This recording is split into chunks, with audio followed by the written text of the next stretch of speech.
Hello everyone, welcome back to the Pikmin 3 commentary. In this part, since we've found Brittany, we're trying to, I believe at this point, we're trying to find the captain because everybody got separated when the ship crashed into Because something. you're not allowed to land on post-apocalyptic Earth without crash landing in the series. Yeah, no. So going by my limited understanding of Pikmin character design conventions, the little wide-eyed guy is our main character, right? Yeah, that's Elf. So the Although, like, all captain, three of them are effectively the main the characters. captain is kind of the doofus second banana, who is the authority figure and the driving force behind all of our main characters' problems. Not really. Like, he's kind of He's, like, he's he's kind of like the boss that nobody actually listens to. That's what I'm talking If that about. makes Yeah. sense. Yeah. But there's some cute dynamics between the characters, like how Alf truly does like look up to Captain Charlie, For some and reason. for some reason, yes. yeah. They bring it up though. There's a lot of dialogue actually. Between the characters, you can. I mean, consider. Go on. I would just say you can keep on like pressing the minus button on the map screen, and there's a lot of conversations that they can have. What I'm really surprised though is since they made Alpha costume for Olimar and Smash, I'm surprised they didn't do Olimar, Louie, the President, Alf, Brittany, and Charlie. Just give them the Koopaling treatment, Yeah. basically. Yeah, basically. I guess I always thought about that too, but there's only 6 playable captains and 8 slots, so that's a little I awkward. mean, then just give Olimar 2 colors. Yeah, I mean that's what I would have done Alamo with too. eyes closed. Alamo with eyes open. Oh no, Olimar with eyes Olimar. open is terrifying. Man. Exactly. He's basically Elf. Yeah, but it's weird because they're always closed. It's like It's like Brock when he opens his eyes. yeah, it's just scary because some things are just not meant to be seen. It's a little like in Rurouni Kenshin when Saito, he's smiling at you, he's got his narrow eyes, and then when he opens them, he's going to kill you, and you know he's going to kill you. So, you run the other Yeah. way as fast as you can. Yeah, pretty much. But at that point, it's already too late. Yeah, although I guess Olimar is less frightening because he's a middle-aged truck driver, so it's more just like, oh, I mean, shit, his if back's he's a middle, acting up. I mean, if we were going by stereotypes, he was a middle-aged truck driver. He'd be at the gas station most of the days, getting another pack of smokes. It's hard to smoke through the through the helmet, though. Although now I'm imagining him smoking inside of the helmet, and then like the entire inside of it is filled up with smoke, and then he's just becoming Mysterio from Spider-Man. Oh yeah, this is also one of my favorite gags, is that Brittany routinely gives herself a larger share of the food than everyone else. Yeah, like I said, she's just kind of at a lot of points in the game, she's just kind of a weird bitch to everyone for no real reason. I mean, I guess it just depends on your viewpoint, whether you find it annoying or charming. I guess I just find it one way and you find it another. I think it's just Fair. the way they present it, like... It's more of that tropey anime humor where they like to play up the gender stereotypes for laughs. It's just like, oh, women don't normally eat that much. Ha ha ha. There's some weird stereotypes. I mean, granted, every culture has weird stereotypes, but I guess I just, coming from my perspective, never understood them. Like, in a lot of anime, it's like, oh no, the men can't eat sweet food because that's The not manly. stereotype in Japan is that men like meat, women like sweets. That's why in Persona 4, when Chie is telling strangers about her preferences, she pretends to like sweets. And Yosuke's like, no, you liar, you eat meat all the time.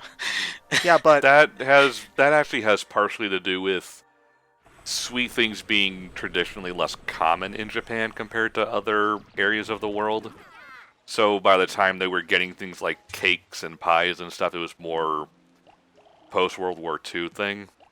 And because they were so flowery decorated, it was just I guess stereotyped to be more feminine.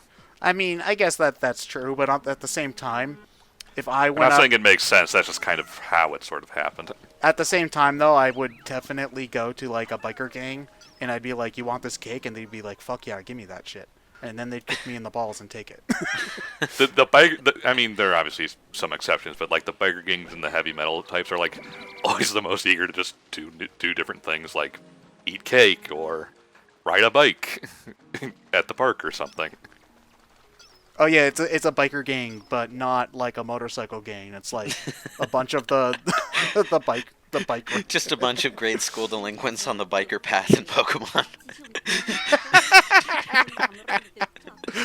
Give me your lunch money. Go, Weedle. Oh man. So yeah, so this is the area that leads up to the first boss, and it's basically the first time where they're going to make you like multitask and This use is both one of halves those. of the team. This is one of the few things I don't really like about the game, where you constantly just have to be throwing tons and tons of Pikmin over. Yeah, that's Gaps where it'd be one of those. It's like it'd be nice if you could like hold R or something and just say, just hold R and then up to say I want to throw 30 Pikmin, and it just does that. yeah. Deploy the Pikmin cannon. So I agree. That's an annoying thing that happens in all three games. There's almost always a puzzle where you have to like throw the yellows up to a high place and then walk around. But because you can throw captains and they want you to multitask with them a lot, there's a lot more of it in this game compared to the first two. Yeah. So I've generally noticed that when playing this game that they do try to mitigate it by making everything in this game smaller. So instead of the collectibles you're finding needing like 50 Pikmin to carry back to the ship, it's usually like 10 and at max like 20. So they try to mitigate that. Even still though, I do agree, especially in the parts like here where you need to throw like half the team over to the other side. They also want to give you a little bit more room to overload an item on Pikmin so that you can carry it faster. Yeah, because if the minimum's 50 and you want it to be carried faster, you have to put 70, and then you just can't do anything else. Versus if it's 10, then you can put 20 and still have plenty to do. Yeah, you can delegate a nice chunk of your Pikmin army to carrying this one thing faster to your ship so that group can get back to you faster. Yeah. Also, I guess the only... Hey, they're telegraphing this boss fight really hard. Look, no, that's just a very, very neat stump, Lewis. What are you talking about? Boss fight? I agree with you that I think an ability to throw a bunch of Pikmin at once would make that more convenient. I think they would need to do it in such a way that it doesn't undermine the combat. Well, I mean, I guess they could do it in a way that makes the combat interesting, because maybe you have to like charge it for a good second, and then you could throw 20 Pikmin at once onto an enemy. It does a lot of damage, but you're really open to being hit during that period. Or just the standard risk-reward system where if you throw the ball of 20 Pikmin at one time, suddenly now you're lost 20 Pikmin in one throw. Yeah, that's true. Like, maybe some enemies could, like, eat it out of the air or whatever. Like, that could be interesting. I mean, I never really thought about what gameplay changes I would want for a Pikmin 4. I mostly just thought about environment changes, because I think we mentioned this. We did a discussion video on Pikmin 3 way back when the game first came out. It was probably an E3 thing. Well, no, we talked about it after we had played the game some, I remember. And like the only thing I think we mentioned was that next time they should have more variety in the locations. Yeah, I want more urban environments. Because we've done nature. We've done nature for 3 games. We've done someone's backyard 4 times. So I see how this is supposed to work. You got to break the shell with the rock Pikmin. Yeah. So I don't. Yeah, I think there is a way to hurt him without the rock Pikmin, but it certainly is an awful lot faster to do it with the rock Pikmin. The way that you really should be doing it, though, and I didn't start off trying to do it that way, is that you should be focusing on an individual segment, because if you break one, then he stops whatever pattern he's doing and it resets it. So that's a good way to like save Pikmin that might seem like they're about to get eaten by him. He's not a particularly hard boss fight. He's the first boss. So. Yeah, he's the first boss. Yeah, he's the first boss. I know this was also like one of the demos that they did for the game. Yeah, this guy and the second boss, the Venomous Foesbat, I think is what the second boss is called. They showed those two off a lot. I also remember the preview content was hard to watch because the demonstrators purposefully played the game bad so that the enemies could show off more of their attack patterns. Which, hurts me, because every time a Pikmin dies, my soul gets crushed a little bit more. It's the frickin' ghosts in the kind of sound effect that plays whenever a Pikmin dies. That just hurts me on the inside. 2 data files in this one room. Yeah, each Yeah. boss fight generally has 2 data files, like one that gives you A tip hint. on the boss. Yeah, I mean, most of them are pretty self-explanatory, but again, kids do play this game, so yeah. And there's usually like another one that's like Olimar like actually talking about the boss as well, and like saying something that he noticed about it or whatever. So yeah. Sadly, in this game, we do not get Louis' cooking tips. No, you don't, but you do get Louis, and we'll talk plenty. I want about Louis' him. cooking tips, not Louis. Unlocking the No one wants Louis. Yeah, not even like Louis' grandma or whoever from Pikmin 2, who you get emails from, really wants him that bad. The fucking asshole. I should remind everybody that Louis is the entire reason why Pikmin 2's story happens, and he's a big old dick. So nobody should. Yeah, like he does not give a fuck about what problems he causes to anyone else. No, he's screw him. That's why he shouldn't be playable in Smash Brothers, because fuck him. Yeah, he should be an assist trophy that you can kill and he stands there and does nothing. Like Starfy? Yes. Oh, poor Starfy. That's another series that they should have made more of an effort to bring the games. There are like 5 games. Yeah, there's. As far as there were I like, know, Just four of them are released only in Japan. Yeah, that's what I was about to say. It's one of those series that we haven't gotten all the entries for yet.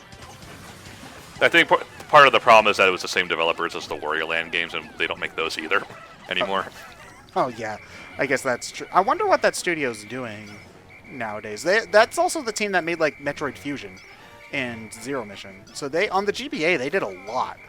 They were pumping out games left, right, and center, and now they're not really doing much at all. Although there's very clearly a desire for Wario Land, because just the announcement that WayForward was making a game and Nintendo was showing off that game caused the term Wario Land to trend on Twitter. And I'm gonna.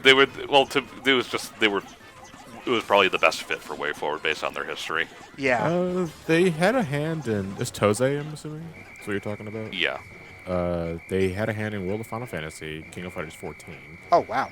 So they go back as late as. I mean, they were also involved in WarioWare Gold, but that was probably just to check out everything and all that. Yeah. Because they probably there was a lot of repeat microgames in that game, so. Yeah. So I mean, they're still active. It's just that they don't focus on those 2 specific franchises anymore. Yeah, they aren't like just doing a bunch of Nintendo shit anymore. Which I mean, I suppose is good. I don't know how often second-party or third-party developers only want to be working with one company, because then you get a situation like with Alpha Dream, where if the franchise that they're working on, just Nintendo decides they don't want to make them anymore, they don't get to make any more games. And then you file for bankruptcy. Which is sad, because now we're never going to get a Mario RPG ever again of any kind. It varies, but I think it's just a matter of what pays the bills. Yeah. That's a weird-looking fruit.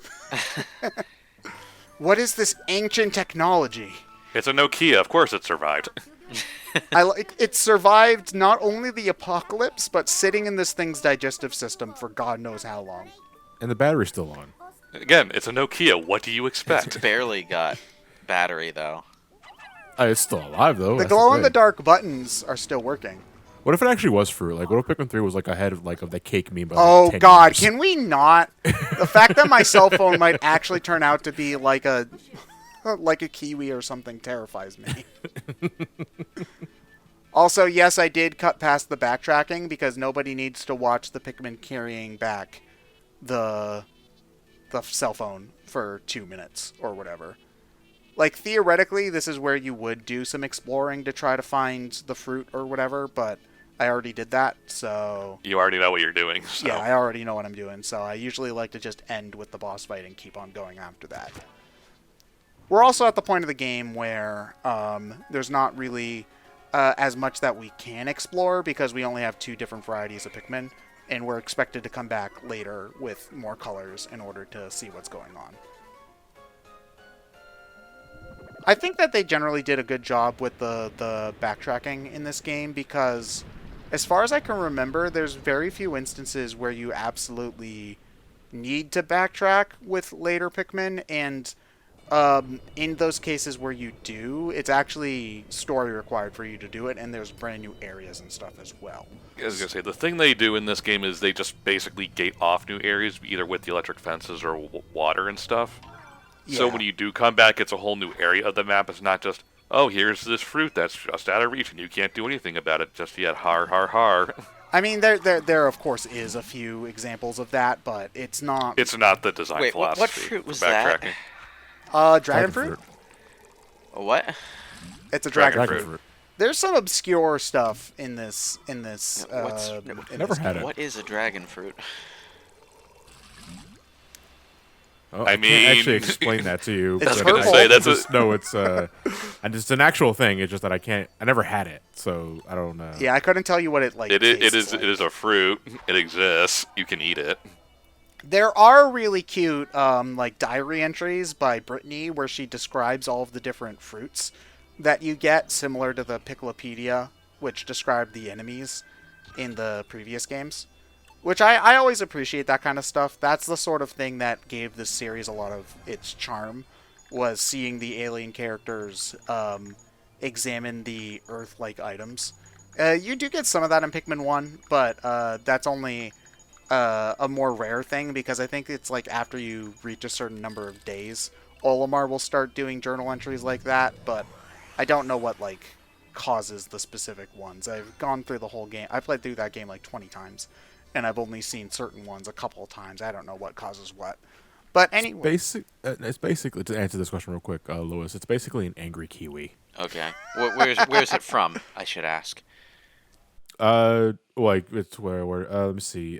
Cultivated in Southeast Asia, Florida, the Caribbean, Australia, and Oh, Mesoamerica. okay. cool. So anyway, I believe next time we go to the snowy region, so hope to see you all there.